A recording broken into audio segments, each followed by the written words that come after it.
Thank you very much. Thank you, Shiraz, if you're still there. Thank you, Dariush, and thank you, Omar. Now, the emphasis of my presentation is on this a view from afar. Please remember this, and you'll soon see what I mean by this. In the year 1168 in England, King Henry II wrote to Pope Alexander III in Rome, stating that he, quote, would sooner accept the errors of Nur-ad-Din and become an infidel than suffer Thomas to hold sway in Canterbury any longer, end of quote. Tensions had started in 1164 when Henry II issued the Constitution of Clarendon aimed at limiting the power of the Church. Matters escalated to further royal opposition against Thomas Becket, the then Archbishop of Canterbury. Having been his strongest supporter, King Henry II had tired of his old friend. Although the king's threat to become Muslim was more for effect than genuine intention, Henry II had in fact a keen interest in Islam and Arabic, as well as being very much informed about events taking place in the Muslim world at this time. By 1164, the Second Crusade had been underway, and news of the resistance posed by the Fatimids as well as the Sunni Zengids of Aleppo and Damascus reached the West. On the very day the Qiyāma was proclaimed in Alamut, Nur-ad-Din fought against a Byzantine Crusaders alliance at Harim, a battle that he won 4 days later on 12 August of that year. By 1164, in Cairo, the Fatimid regime was in disarray with a child caliph on the throne. The year before, the vizier Shawar escaped from Egypt to Damascus seeking help from Nur-ad-Din to regain the vizierate against Dirgham, who had ousted him. In 1164, Nur-ad-Din agreed, and Shawar was escorted back to Cairo by the Kurdish commander Shirkuh and his nephew Salah ad-Din. The rest, as they say, is history. Salah ad-Din became vizier to the last Fatimid caliph Al-Adid, and by 1171, the Fatimid dynasty was no more. By this time, Fatimid Ismailism, as the doctrinal rationale that gave sense to the Cairo regime, had become a spent force for some time. Sunnis and even a Christian became heads of the Dawah. Ismailism survived in few scattered remote communities. The Nizaris, though under Seljuk attack, held on their strongholds in Iran. In Syria, the Nizaris, under Rashid ad-Din's leadership, just about held on their fortresses.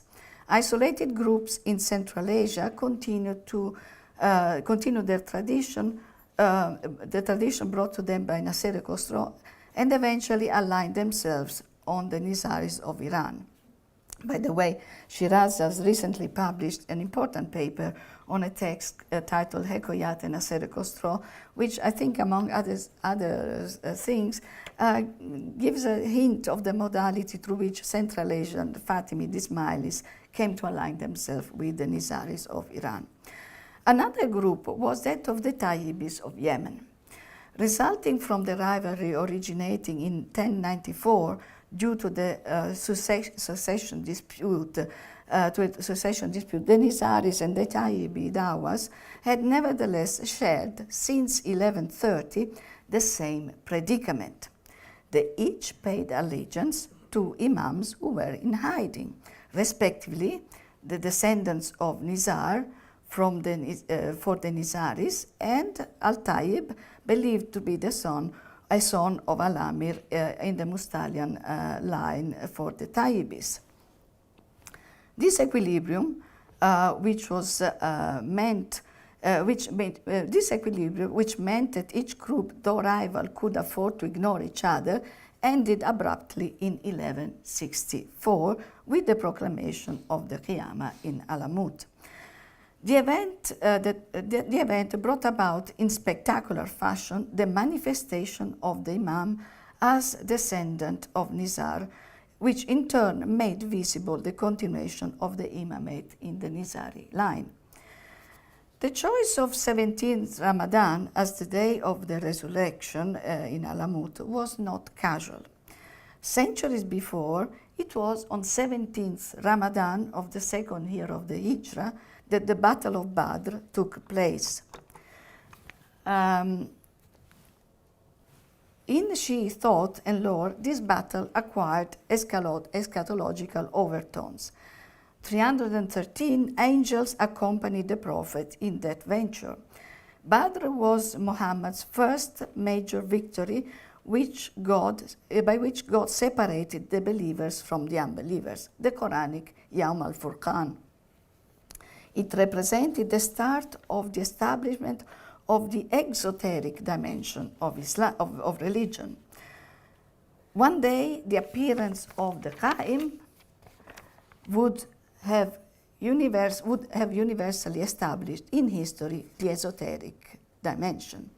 In Alamut, that day had come on the 17th of Ramadan 559, when Ḥasan II announced to a crowd that the waiting for the Qiyāma was over at last. On the same day of Badr, a Yawm al-Furqan of a different order took place when the spiritually resurrected were separated from the rest. It was on 17th Ramadan that Ali ibn Abi Talib had been struck in Kufa, an attack which led to his death. On the same day in Alamut, Ali was symbolically brought back to life with the open manifestation of the Nizari Imam's line. By 1164, the Ṭayyibī and Nizari Ismailis had already developed the distinct sectarian identities, with the Ṭayyibīs refuting the Nizaris as a separate branch with divergent beliefs. My argument in this paper is that the proclamation of the Qiyāma reinforced this sense of separation, with the Ṭayyibī leaders seeking to affirm themselves and their communities as the true followers of the Imam, though hidden, and the Nizaris as a group that had deviated from the proper path of Ismailism. I will examine extracts from a selection of Ṭayyibī Ismaili texts that read as responses to and refutation of the event that took place in Alamut in August 1164.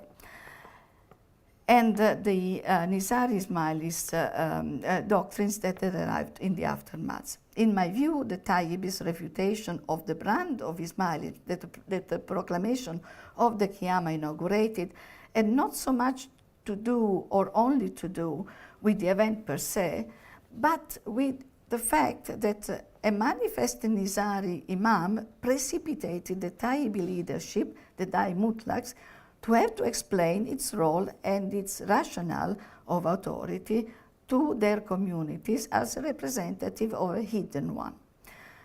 At the center of this Ṭayyibī refutation is the action that more than most has defined, at least in the eyes of external observers, the event of the Qiyāma, of the proclamation of the Qiyāma. The abrogation from adhering to the outer obligations imposed by the Sharia, mainly intended as the performance of the mandatory rituals.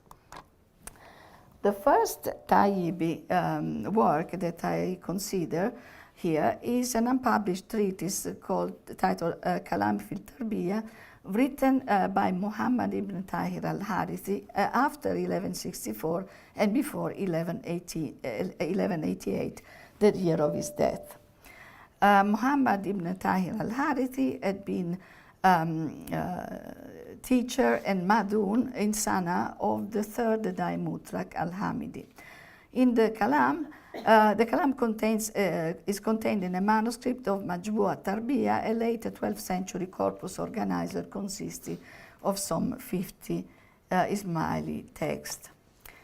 Kalam fi Tarbiyah was written in response to a hypothetical brother requesting guidance towards a pure-hearted upbringing to lead those whom he must guide to the right path, hoping for the reward from God.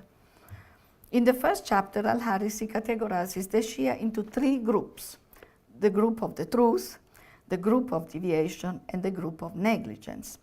Al-Harisi starts by elucidating the characteristic of the group of the truth, which is his own, of course, which stands in between these extremes at each end,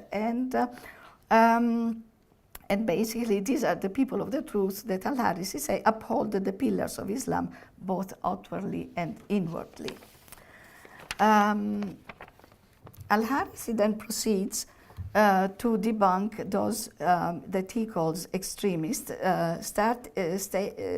starting with what reads at first as an attack on the Druze, but then who claim the divinity of humans. But then he continues with what reads an attack against the post-Qiyāma Nizaris. The extremists, he says, believe that the commander of the faithful is entirely manifest in each and every time, in whatever form he chooses. They believe that the Imam is all collectively. They discarded the practices of the Sharia and the established traditions. They believe that they are no longer obliged to observe them. Be cautious, my brother, Al-Harisi warns the person he's speaking to. Do not incline towards them, lest you will be destroyed. They ride the ship of permission, and they seek comfort in abandoning religious obligation. They argue that the prayer is merely a symbol of a religious boundary, and that once that boundary is known, they're no longer obliged to perform it. The same goes with fasting. The same goes with all other action that are considered limitations that once are recognized, they're not. The obligation of the Sharia is no longer demanded. Then Al-Harisi described briefly the third group, those who are too relaxed. I think he means the 12ers, and he says, the land in which they live is like the barren lands in the north dominated by Saturn, where excessive cold and dryness prevents the growth of any plant and any animal or human beings. They are there to the outward actions of the Sharia, and they discarded the spiritual meaning. In the Majmu' Tarbiyah, there are other works where the Nizaris are actually named and addressed specifically in, again, polemic tones. And outside the Majmu' Tarbiyah, we find post-Qiyāma anti-Nizari sentiments in the Ṭayyibī work by Al-Hamidi titled Tuhfat al-Qulub, in the chapter on Ghulu, extremism.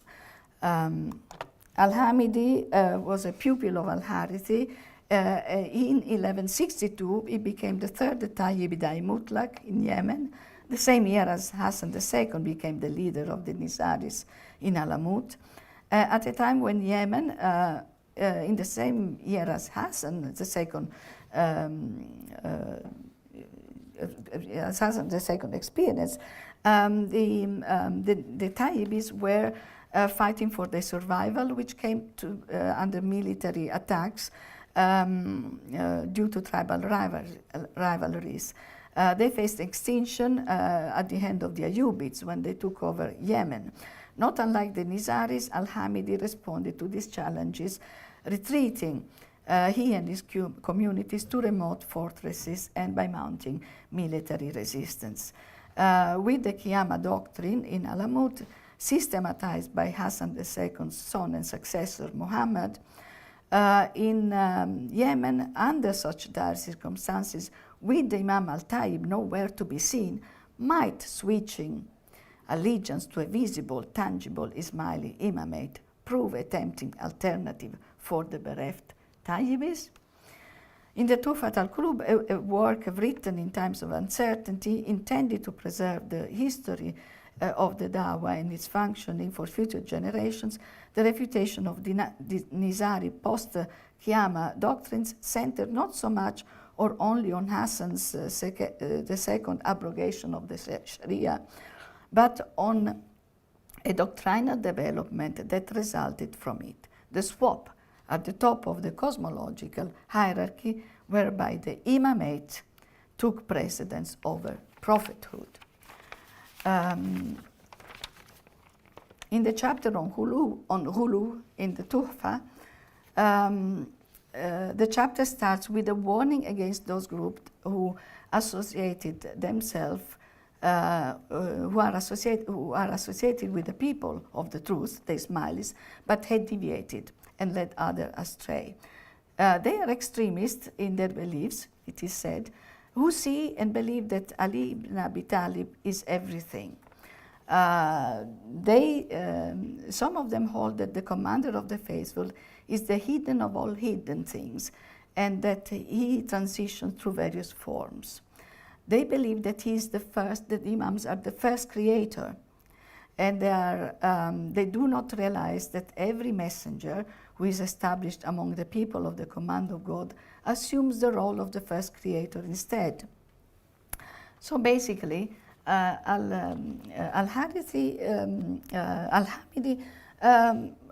really points at this swap, and then he tries to defend and explain why, according to him, only the prophethood can be the closest to God, can be the first creator. And therefore he challenges this idea that this priority of the imamate in terms of closeness to God can be there. He invokes various sources, etc. A third work that also has a similar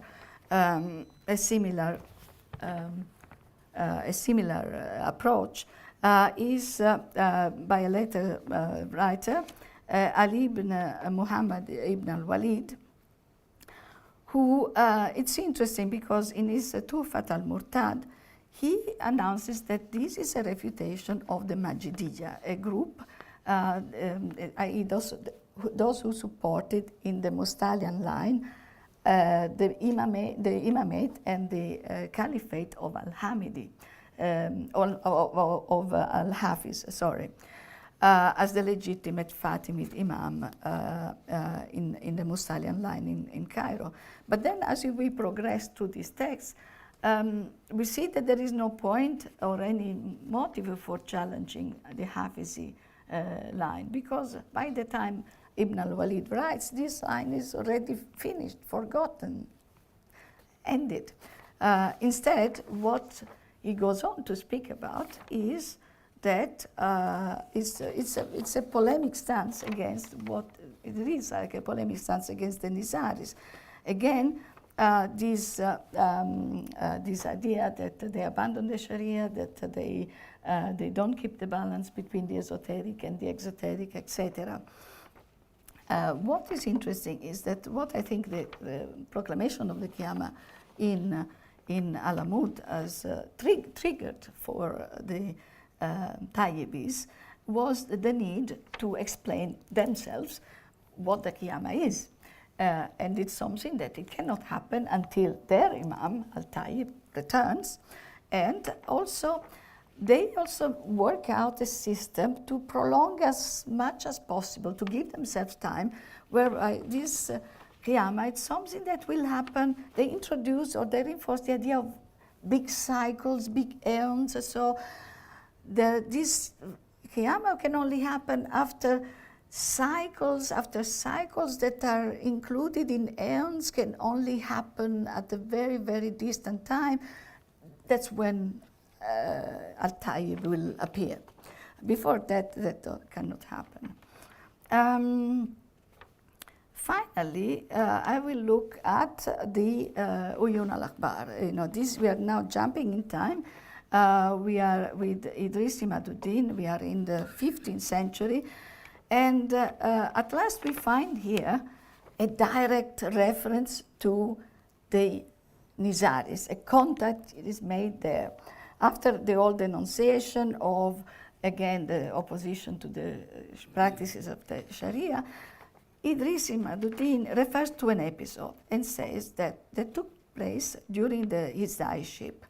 He was the Dai Mutlaq of the Ṭayyibīs.